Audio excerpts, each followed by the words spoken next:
तो हम लोग डाइपोल मोमेंट देख लिए क्या होता है। अब कुछ क्वेश्चन करके देखते हैं कि किसी सिस्टम का डाइपोल मोमेंट अगर हमको कैलकुलेट करना होगा तो कैसे कर सकते हैं।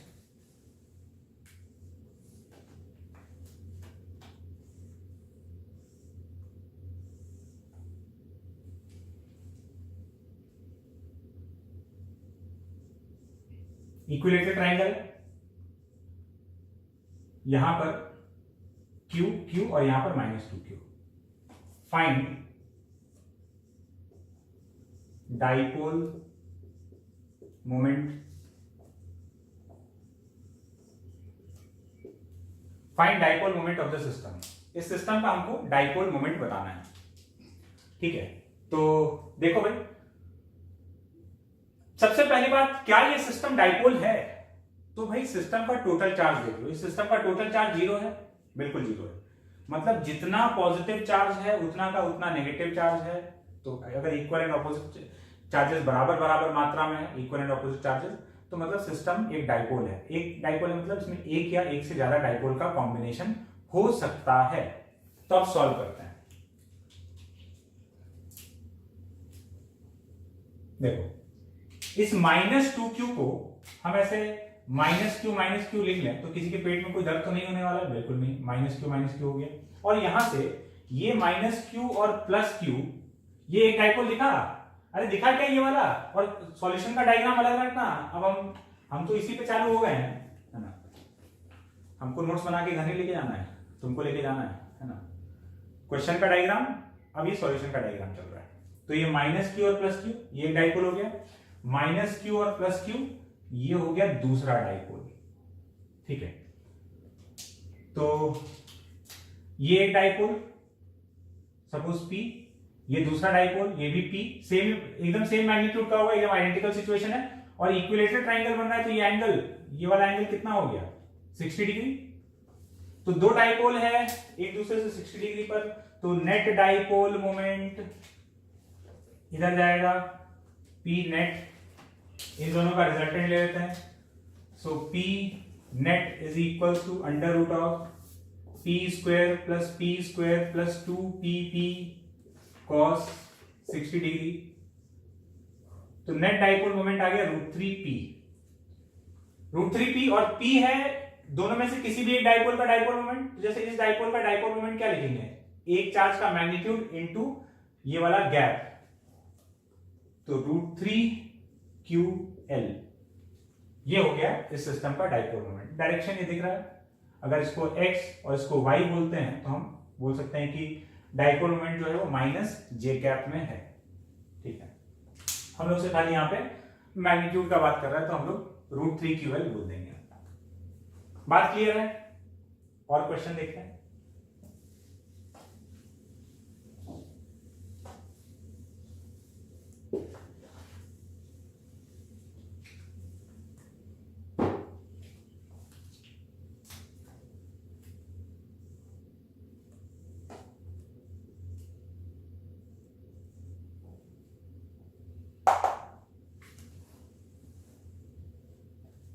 जैसे ये क्वेश्चन है, XY एक्सिस पर कुछ चार्जेस का अरेंजमेंट है, यहाँ Q Q Q और यहाँ पर ये -3Q।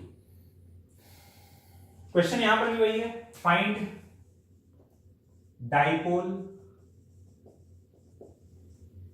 Moment of the system. इस सिस्टम का डाइपोल मोमेंट हम लोग को बताना है। ठीक है, नेट चार्ज 0 है तो यहां पे डाइपोल है। कैसे कैसे है ये बना लेते हैं। अच्छा, ये सबका डिस्टेंस ये तो d हो गया, इसको अब हटा रहे हैं। अब हम सॉल्यूशन वाला डायग्राम देख रहे हैं। तो यहां पर एक -Q और एक और -Q। -3Q को 3 पार्ट में तोड़ लिए, -Q अलग अलग दिखा रहे हैं। तो देखो, एक डाइपोल तो ये वाला बन गया, एक डाइपोल ये वाला बन गया और एक ये वाला बन गया। ये 3 डाइपोल बन गए। इसको अगर हम P1 बोल दें, ये अगर P1 है तो ये भी तो P1 है। क्यों? क्योंकि दोनों एकदम आइडेंटिकल है। और ये वाला डाइपोल मोमेंट P2। तो ये हो गया P1, इधर ये हो गया P1 और ये हो गया P2। इन तीनों का रिजल्टेंट लेना है। ये P1 यहां से 45 डिग्री एंगल पे, बिल्कुल ये भी D है, ये भी D है, तो ये बिल्कुल 45 डिग्री एंगल पे जाएगा, तो ये पूरा हो गया 90 डिग्री। तो रिजल्टेंट कितना आ रहा है? P1 और P1 का रिजल्टेंट इधर √2P1 आ जाएगा। सीधा सीधा बात है, नेट डाइपोल मोमेंट इज, इन दोनों का रिजल्टेंट इधर √2P1, तो √2P1 और ऑलरेडी P2 तो उधर है ही, प्लस P2, ये सिस्टम का डाइपोल मोमेंट आ जाएगा। तो P नेट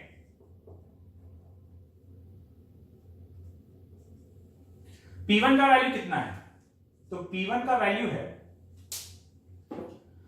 P1 इस डाइपोल का, इसका या इसका किसी का भी डाइपोल मोमेंट है, कितना? एक चार्ज का मैग्नीट्यूड इनटू दोनों के बीच का gap, that is √2d, plus P2 कितना है?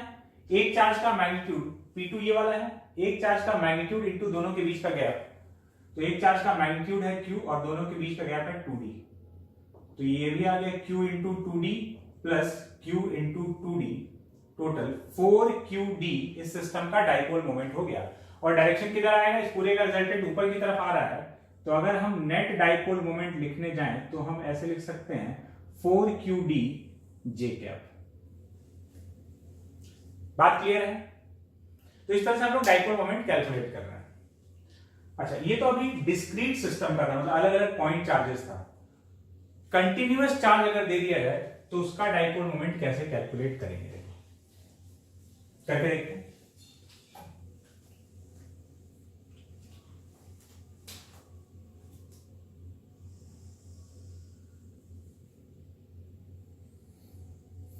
ये एक सेमी सर्कल है, इस सेमी सर्कल पर चार्ज यूनिफॉर्मली डिस्ट्रीब्यूटेड है Q, यहां पर चार्ज रखा हुआ है सेंटर पर -Q, इसका रेडियस है R। Find dipole moment of the system. इस सिस्टम का डाइपोल मोमेंट निकालना है। क्या सिस्टम का टोटल चार्ज 0 है? हाँ सर, टोटल चार्ज 0 है, तो मतलब ये सिस्टम डाइपोल है, एक या एक से ज्यादा डाइपोल्स का कॉम्बिनेशन। डाइपोल आइडेंटिफाई करते हैं, देखना, ध्यान से देखना। कंटिन्यूअस सिस्टम आया, ये बात तो कंफर्म है कि इंटीग्रेट करना होगा। कैसे? जैसे अगर हम यहां से एक छोटा सा टुकड़ा लेते हैं dq, यहां dq, तो यहां से तोड़ लो -dq, तो एक डाइपोल इधर हो गया। यहां से एक -dq तोड़ो, यहां से एक +dq। इसको बहुत सारे छोटे छोटे पार्ट्स में अगर तोड़ दें, हर एक छोटा चार्ज dq है, करस्पॉन्डिंगली यहां से -dq लो, फिर एक डाइपोल ऐसे, फिर एक ऐसे, ऐसे ऐसे ऐसे ऐसे ऐसे -dq dq -dq dq -dq dq -dq dq, ऐसे ऐसे बहुत सारा डाइपोल बन जाएगा। लार्ज नंबर ऑफ डाइपोल्स का ये कॉम्बिनेशन है। हमको उन सबको वेक्टोरियली ऐड करके रिजल्टेंट डाइपोल मोमेंट निकालना है। निकालते हैं।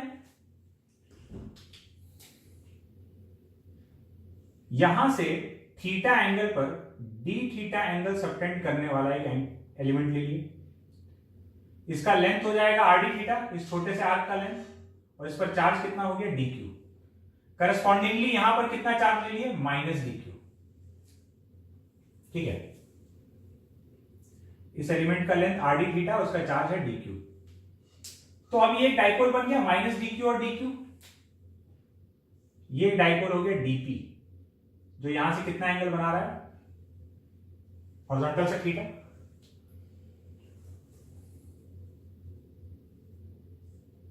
ये dp यहां से एंगल बना रहा है theta.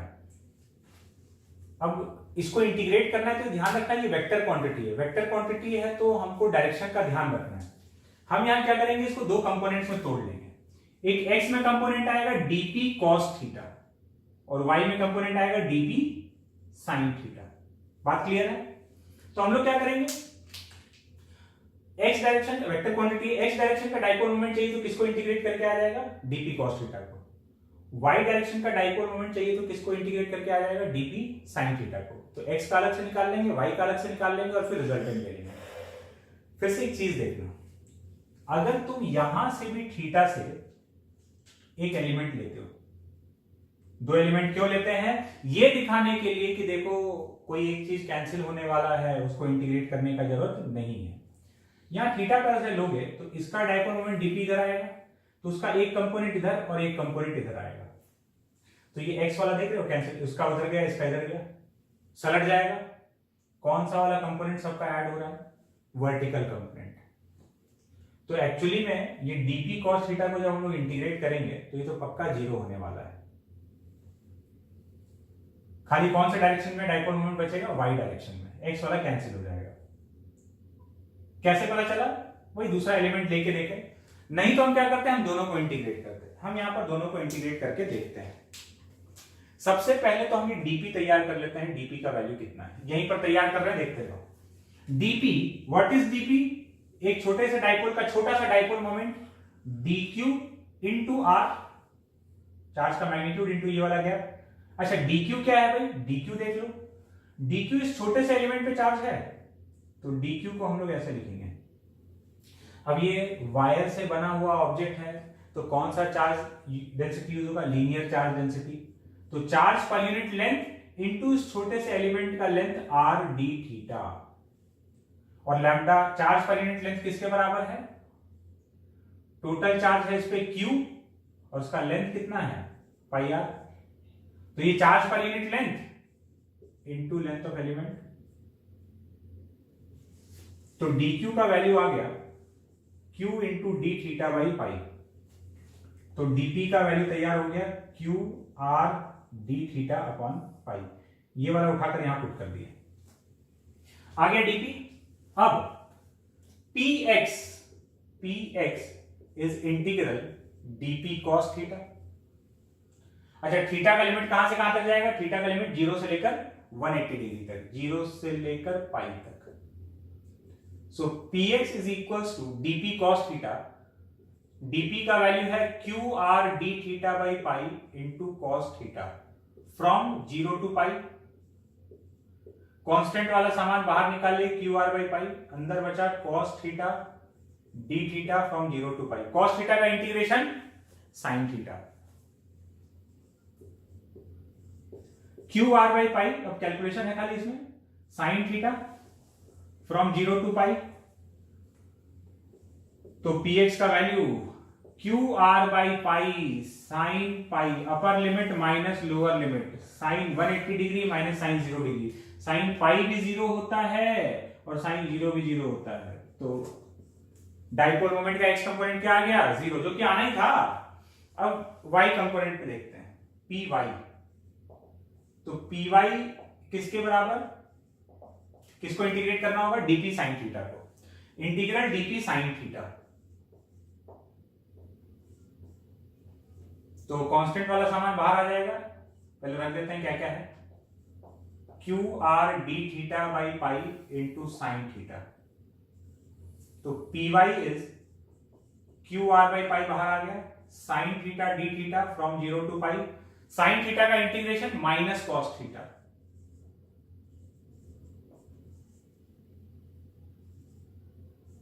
Minus cos theta from 0 to pi. Minus बाहर निकाल लेते हैं, क्यू पाई बाई आर, ये उल्टा हो गया है, q r by pi.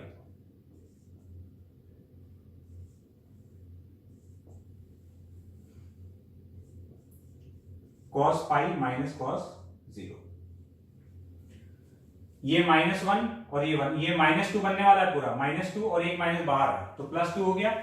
Dipole moment आ गया 2qr बाई पाई, और यही नेट डाइपोल मोमेंट है क्योंकि x डायरेक्शन का डाइपोल मोमेंट क्या है? 0। अगर x में 0 नहीं होता तो हम लोग क्या लिखते? px i cap plus py j cap, ये सिस्टम का डाइपोल मोमेंट हो जाता। अब एक बहुत ही जरूरी सूचना क्या है कि तुम इसमें q को थोड़ा हटा दो तो तुमको कुछ दिखेगा, 2r बाई पाई। हम एक रिजल्ट तैयार करने वाले हैं, काम को थोड़ा आसान करने वाले हैं। 2r बाई पाई, तो 2r बाई पाई देख के कुछ चमकता है, अरे ये तो सेंटर ऑफ मास है। किसका? सेमी सर्कल का। सेमी सर्कल का centre of mass 2r by pi है। तो कुछ बढ़िया सा आ रहा है, क्या इससे हम लोग अपना काम आसान कर सकते हैं? बिल्कुल कर सकते हैं। हम ये पूरा मसाला हटा रहे हैं, देखो ये देखने में ऐसा लग रहा है ना, देखो सेंटर ऑफ मास तो होता है लेकिन सेंटर ऑफ चार्ज टाइप का कोई चीज नहीं होता ना, तो ऐसा कुछ अपने दिमाग में मत बनाने लगना। इस सेमी सर्कुलर रिंग का जहां सेंटर ऑफ मास था, कहां था, वो यहां से 2r/π डिस्टेंस पे था। तो अगर हम यहां पर पूरा के पूरे पॉजिटिव चार्ज को कॉन्सेंट्रेटेड मान लें, क्यों, ऐसे रिजल्ट देख के आया, इसके पीछे कोई लॉजिक नहीं है, समझना है ना, रिजल्ट देख के आया तो हम लोग उसको कंक्लूड कर रहे हैं। मान लें तो इसका डाइपोल मोमेंट लिखते, तो इसका डाइपोल मोमेंट आता P = एक चार्ज का मैग्नीट्यूड इनटू दोनों के बीच का गैप, बिल्कुल वही है। और डायरेक्शन भी देख लो, डायरेक्शन भी वही है, वाई डायरेक्शन में। क्या ये यहां हो रहा है? नहीं, ऐसा हर बार होगा। तो जब भी कंटिन्यूअस चार्ज डिस्ट्रीब्यूशन है, तुम क्या करो, तुमको इंटीग्रेट करने का जरूरत नहीं है, तुम पूरा का पूरा चार्ज डिस्ट्रीब्यूशन का चार्ज हटाकर एक पॉइंट चार्ज से रिप्लेस कर दो। कहां पर रखोगे वो पॉइंट चार्ज? उस सिस्टम के सेंटर ऑफ मास वाले पॉइंट पर उस पॉइंट चार्ज को रख दोगे। अब जैसे यहां पर ये -q तो एक जगह पे था, +q बिखरा हुआ था, तुम बोलोगे सर अगर -q भी बिखरा हो, +q भी बिखरा हुआ हो, तो +q को उसके सेंटर ऑफ मास पर रख दो, -q को उसके सेंटर ऑफ मास पर रख दो, और एक पॉइंट चार्जेस का डाइपोल वाला सिस्टम बन गया। आराम से डाइपोल मोमेंट कैलकुलेट कर लो, कैलकुलेशन से बच जाएगा, लोग इंटीग्रेट करने लगेंगे, तुम आराम से आंसर लिख के निकल जाओगे। बात क्लियर है? तो इस तरीके से हम लोग डाइपोल मोमेंट कैलकुलेट कर सकते हैं। तो हम लोग को डाइपोल मोमेंट कैलकुलेट करना आ गया है। अब इस डाइपोल वाले सिस्टम के लिए हम लोग इलेक्ट्रिक फील्ड का बात करेंगे। हटाते हैं इसको।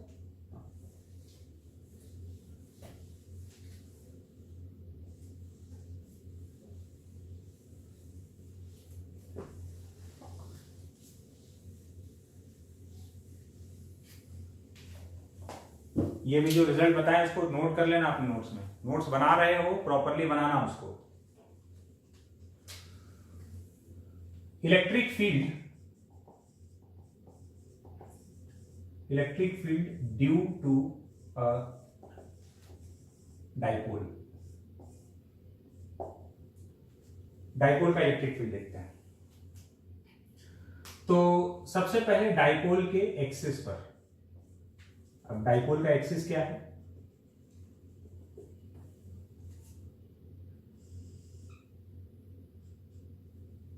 ये -q और ये +q। ये वाला जो लाइन है इसको मैं ऐसे एरो से बना सकते हैं। ये वाला जो लाइन है ये डाइपोल का एक्सिस कहलाता है। तो इस लाइन पर हम लोग फील्ड लिखने वाले हैं।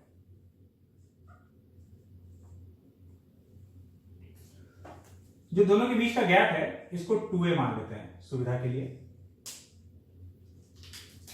यहां से r डिस्टेंस पर हम लोग को फील्ड निकालना है।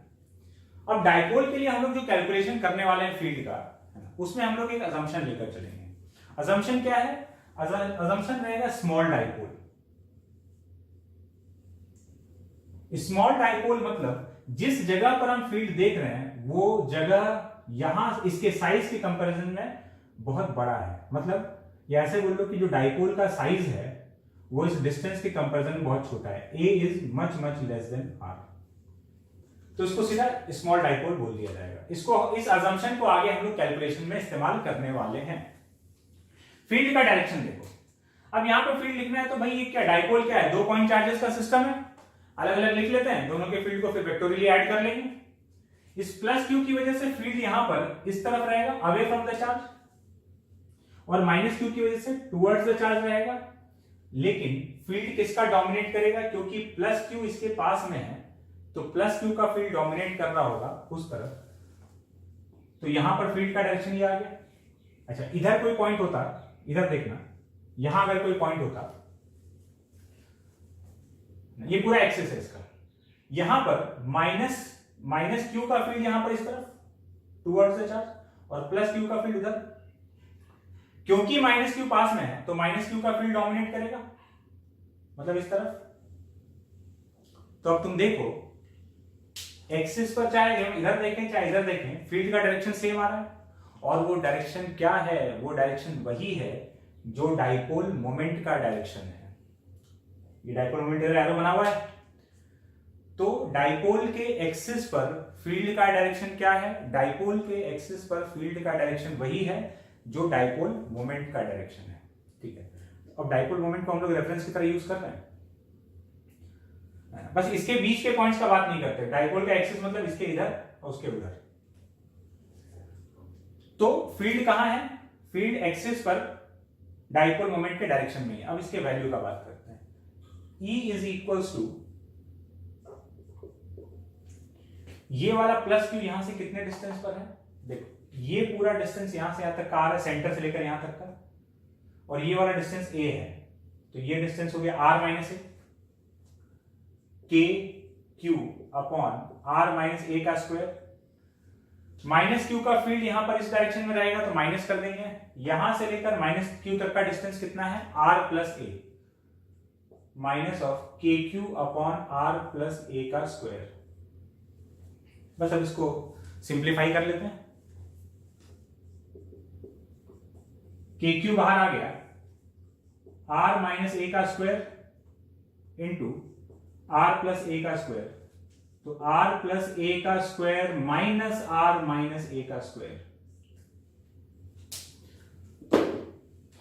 तो ऊपर क्या बचेगा? k इंटू क्यू 4ra और नीचे r square minus a square का होल स्क्वायर। मल्टीप्लाई कर दिया इसको। अब हम लोग लेंगे अजम्पशन। अभी तक अजम्पशन नहीं लिए थे, अब अजम्पशन ले रहे हैं। अजम्पशन क्या है? r is much much greater than a। अगर r much much greater than a है तो r स्क्वायर तो और a स्क्वायर से बहुत बड़ा हो जाएगा। तो r square minus a square को नियरली हम लोग क्या लिख सकते हैं? r स्क्वायर लिखा जा सकता है, तो नीचे r स्क्वायर का square, electric field is k q 4ra upon r का पावर 4। एक r से एक r चल बसा, क्या बचेगा? इलेक्ट्रिक फील्ड इज, एक r चला गया, k q into 4a by r cube. So electric field 2 को बाहर ले लो, 2k q into 2a upon r cube. और भाई ये q इंटू 2a क्या है? एक चार्ज का मैग्नीट्यूड इंटू दोनों के बीच का गैप, तो ये तो अपना डाइपोल मोमेंट है, तो ये 2kp बाई आर क्यूब हो गया। अब हम यहां फील्ड को हम यहां लिख रहे हैं, electric field is 2kp upon r cube. और अब हम इसको वेक्टर लगा देंगे, e vector is 2kp vector by r cube, क्योंकि ई वेक्टर का डायरेक्शन क्या है? ई वेक्टर का डायरेक्शन वही जो पी वेक्टर का डायरेक्शन है। ये यही बात बताना चाह रहा है। E vector is 2kp vector by r cube, मतलब इलेक्ट्रिक फील्ड जो है वो डाइपोल मोमेंट के डायरेक्शन में है। तो ये कहां का फील्ड हो गया? ये एक्सिस का फील्ड हो गया। इसको याद रखना है फॉर्मूला को, ठीक है। तो ये डाइपोल के एक्सिस पर इलेक्ट्रिक फील्ड हो गया। अजम्पशन लिए हुए हम लोग स्मॉल डाइपोल का। अब हम लोग चलते हैं इक्विटोरियल लाइन पर। इक्विटोरियल लाइन मतलब इसका परपेंडिकुलर बाइसेक्टर, इस लाइन का, इसको इक्विटोरियल लाइन कहा जाता है।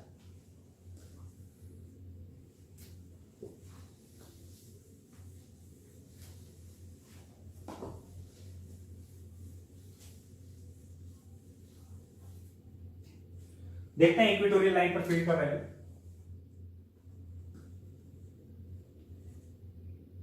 ये माइनस क्यू प्लस क्यू, ये हो गया इक्विटोरियल लाइन। यहां पर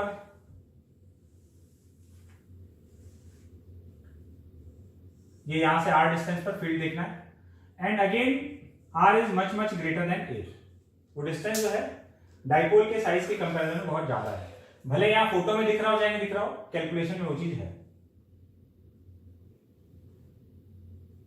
देखना, इस प्लस क्यू का फील्ड यहां पर इधर सपोज E, इस माइनस क्यू का फील्ड यहां पर towards the charge E, and if this angle is theta, this is also theta, 90 minus theta, this is theta. Component करोगे, इस E का इधर कंपोनेंट आएगा E cos थीटा, इधर आ जाएगा E sin थीटा, इधर आ जाएगा E cos थीटा, नीचे आ जाएगा ई साइन थीटा, ई साइन थीटा से ई साइन थीटा चल बसा, नेट इलेक्ट्रिक फील्ड कितना आ रहा है 2e cos थीटा। तो इक्वेटोरियल लाइन पर इलेक्ट्रिक फील्ड का वैल्यू हो गया 2e cos theta, where E is electric field due to one of the charges. Value लिख देते हैं 2e का वैल्यू, कोई जैसे इसका इलेक्ट्रिक फील्ड यहां पर कितना लिखेंगे तो k q by r square, r मतलब ये वाला नहीं, ये वाला डिस्टेंस, ये a है, ये भी a है, तो ये वाला डिस्टेंस कितना होगा, this distance is under root of r square plus a square. तो k क्यू अपॉन इस डिस्टेंस का square that is r square plus a square into cos theta. cos theta is base upon hypotenuse, a upon under root of r square plus a square. तो equatorial line पर electric field आ गया k, ये 2 को अंदर लगेगा q into 2a upon r square plus a square to the power 3/2। ठीक है, r square plus a square to the power 3/2। Again assumption r is much greater than a, जब r is much greater than a तो ये r square plus a square में से a square हट जाएगा, r square का power 3/2 क्या बचा r क्यूब। इक्वेटोरियल लाइन पर एक चीज देखना, ये क्या चीज है, ये तो तुम्हारा डाइपोल मोमेंट हो गया फिर से, और ये किसके बराबर बचा r क्यूब। तो इक्वेटोरियल लाइन पर इलेक्ट्रिक फील्ड k p by r cube. Direction field का डायरेक्शन यहां से देख लो, नेट इलेक्ट्रिक फील्ड इधर आ रहा था 2e cos थीटा, तो ये वाला डायरेक्शन क्या है, डाइपोल मोमेंट का डायरेक्शन ये था। इक्वेटोरियल लाइन पर देखो माइनस क्यू से प्लस क्यू, तो इक्वेटोरियल लाइन पर फील्ड का डायरेक्शन डाइपोल मोमेंट के ऑपोजिट डायरेक्शन में है, ऑपोजिट डायरेक्शन में है, तो इक्वेटोरियल लाइन का electric field minus kp vector by r cube लिख सकते हैं। वैल्यू तो केपी बाय आर क्यूब हो गया, माइनस साइन यहां क्या बता रहा है, माइनस साइन यहां ये बता रहा है कि इक्वेटोरियल लाइन पर जो इलेक्ट्रिक फील्ड है वो पी वेक्टर के ऑपोजिट डायरेक्शन में, तो पी वेक्टर को हम लोग मस्त एकदम रेफरेंस की तरह यूज कर रहे हैं। एक छोटा सा सवाल, एक डाइपोल का कितना इक्वेटोरियल लाइन हो सकता है, एक डाइपोल के पास कितना परपेंडिकुलर बाइसेक्टर है, कितना इक्वेटोरियल लाइन है। तुम्हारा जवाब अगर 1 है तो गलत है, तुम्हारा जवाब 2 है तो भी गलत है, तुम्हारा जवाब 3 है तब भी गलत है। जवाब है इनफाइनाइट। कैसे, ये अगर एक डाइपोल है तो या एक और ले लो, ये डाइपोल हो गया, ये पूरा डाइपोल है, ये प्लस क्यू या माइनस क्यू, तो इसका ये जो परपेंडिकुलर बाइसेक्टर है, perpendicular bisector will be a plane, ये पूरा प्लेन, ये वाला लाइन भी इसके परपेंडिकुलर है, ये लाइन भी, मतलब इस प्लेन में एक लाइन के परपेंडिकुलर पूरा का पूरा एक प्लेन बनता है, ये प्लेन। इस प्लेन में कोई भी लाइन जाएगा, कोई भी लाइन ड्रॉ करोगे वो इसके परपेंडिकुलर ही रहेगा। तो ये जो डाइपोल दिख रहा है ना, ये जो पूरा प्लेन है, ये पूरा प्लेन ही इक्वेटोरियल प्लेन कहलाएगा। तो चाहे ये लाइन ले लो, चाहे ऐसे ले लो, इस प्लेन में कोई भी लाइन बनाओगे जो कि यहां से पास कर रहा हो, वो उसके लिए इक्वेटोरियल लाइन की तरह बिहेव करेगा। तो एक डाइपोल के पास कितना इक्वेटोरियल लाइन है, इनफाइनाइट, पूरा का पूरा एक इक्वेटोरियल प्लेन एग्जिस्ट करता है। हम लोग एक्सिस पर इलेक्ट्रिक फील्ड लिख लिए, इक्वेटोरियल लाइन पर लिख लिए। मान लो कोई किसी जनरल पॉइंट पर इलेक्ट्रिक फील्ड पूछ ले क्या है, तो अब हम लोग को कोई ज्यादा मेहनत नहीं करना, 2 मिनट के अंदर हम लोग इसको निकाल सकते हैं कि किसी भी पॉइंट पर इलेक्ट्रिक फील्ड का वैल्यू क्या होना चाहिए। ये वैल्यू याद रखना है, इक्वेटोरियल लाइन वाला बक्सा बना देना है। किसी भी जनरल पॉइंट पर फील्ड लिखना है तो देखो बहुत आसान सा काम है।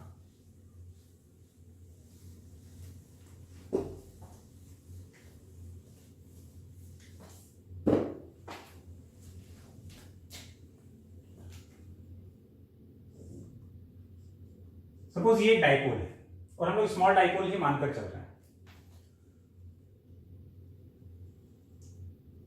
आर डिस्टेंस पर यहां एक पॉइंट है जो कि डाइपोल से थीटा एंगल पर है, यहां पर हमको फील्ड का वैल्यू बताना है। अब ना तो ये पॉइंट एक्सिस वाला है और ना ही पॉइंट इक्वेटोरियल लाइन वाला है, किसी भी थीटा एंगल पर ये पॉइंट है।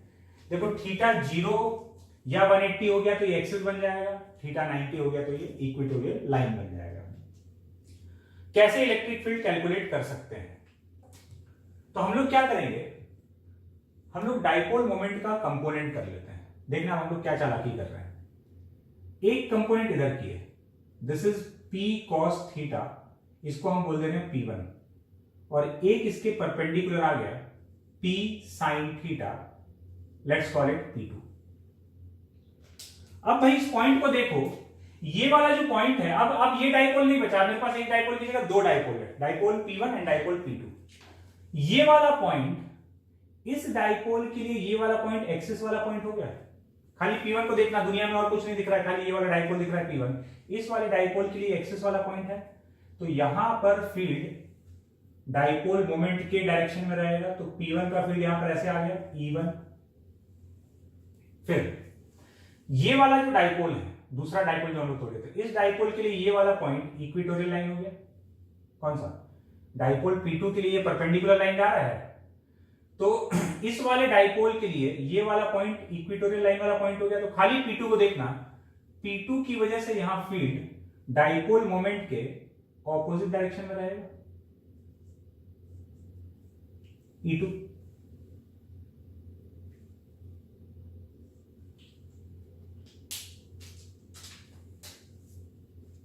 तो दोनों का लिखिए, इसको ऐड कर लेते तो नेट फील्ड आ जाएगा, और इन दोनों का जो रिजल्टेंट है ये आ जाएगा E। सपोज ये यहां से अल्फा एंगल पर है, बस अपना काम हो गया। भाई E1 का वैल्यू कितना है? तो E1 क्या था? P1 की वजह से यहां फील्ड, तो डाइपोल P1 के लिए ये एक्सिस वाला पॉइंट था 2k P1 by r cube, 2k P cos, P1 का वैल्यू P cos थीटा। फिर E2 क्या था? डाइपोल P2 का फील्ड, तो डाइपोल P2 के लिए ये इक्वेटोरियल लाइन था, इक्वेटोरियल लाइन पर फील्ड कितना होता है? k P by r cube. ठीक है, हम लोग खाली मैग्नीट्यूड लिख रहे हैं, वो माइनस के पी जब वेक्टर फॉर्म में लिखते थे तब माइनस लगा देते हैं, हम लोग खाली मैग्नीट्यूड लिख रहे हैं, डायरेक्शन पता है इधर है। k P2 by r cube मतलब k P sin theta by r cube, और तो यहां पर जो नेट फील्ड हुआ वो E1 E2 का रिजल्टेंट, तो E is equals to under root of E1 square plus E2 square 2kp by r cube into cos theta का square plus kp sin theta by r cube का square. इधर आ जाते हैं, तो इलेक्ट्रिक फील्ड अपना आया kp by r cube, integration से बाहर आ जाएगा, मतलब ये रूट से बाहर आ जाएगा, अंदर बचा 4 cos square theta plus sine square theta. एक cos स्क्वायर थीटा और साइन स्क्वायर थीटा मिलकर बन जाएगा 1, तो इलेक्ट्रिक फील्ड का वैल्यू आ गया kp by r cube under root 1 plus 3 cos square theta. ये किसी भी जनरल पॉइंट पर, किसी भी थीटा एंगल वाले पॉइंट पर इलेक्ट्रिक फील्ड का वैल्यू हो गया। अब देखो, इससे एक चीज देखना, इफ थीटा इक्वल्स टू 0 और थीटा इक्वल्स टू 180, 0 रख दो या 180 रख दो, कॉस का वैल्यू 1 या -1 होगा तो उसका स्क्वायर हो जाएगा, तो थीटा इज आइदर 0 या theta is 180, cos square theta का वैल्यू 1 हो गया, तो अंदर बना 4, इलेक्ट्रिक फील्ड का वैल्यू कितना हो गया? 2kp by r cube. क्यों? एक्सिस वाला पॉइंट हो गया। And if theta equals to 90 degree, ये तो बन गया था एक्सिस, ये बन गया इक्वेटोरियल लाइन, थीटा 90 रखते ये वाला 0, और इलेक्ट्रिक फील्ड कितना आ जाएगा? kp by r cube.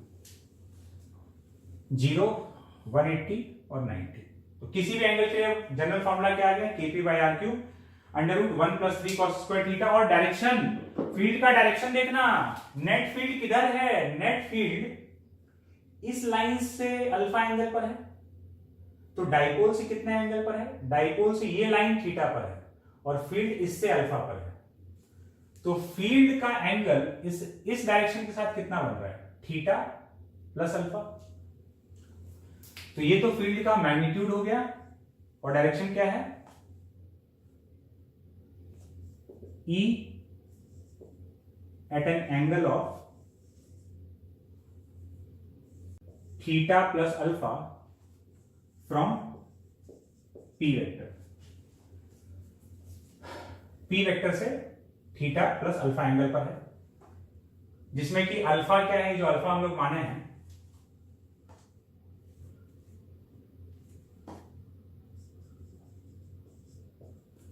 tan alpha equals to E2 by E1।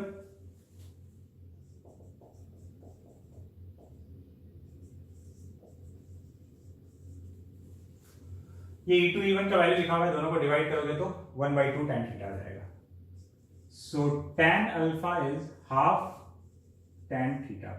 Conclude करते हैं, कंक्लूजन ये है कि अब अगर डाइपोल है तो उसका फील्ड किसी r डिस्टेंस पर किसी भी एंगल थीटा पर kp by r की √1 + 3 cos स्क्वायर थीटा, ये फॉर्मूला हो गया। और फील्ड का डायरेक्शन क्या है, वो डाइपोल से थीटा प्लस अल्फा एंगल पर होगा। इस लाइन से अल्फा एंगल पर है ना, तो डाइपोल से कितना, थीटा प्लस अल्फा एंगल पर है, where tan alpha is 1/2 tan theta, half tan theta है ना। अल्फा एंगल पर यहां से बना ना, थीटा तो तुमको दिया हुआ था, यहां से अल्फा एंगल पर फील्ड आया, अल्फा का वैल्यू क्या है, tan alpha is half tan theta. तो अगर कोई पूछे कि इस लाइन से फील्ड कितना एंगल पर है, तो अल्फा पर, डाइपोल मोमेंट से कितना एंगल पर है, तो अल्फा प्लस थीटा पर। तो ये हो गया डाइपोल के फील्ड का फॉर्मूला, जितना डिफरेंट पॉइंट्स पे पॉसिबल हो सकता है। तो हम लोग आगे चलेंगे फिर, इसको यहीं कंक्लूड करते हैं।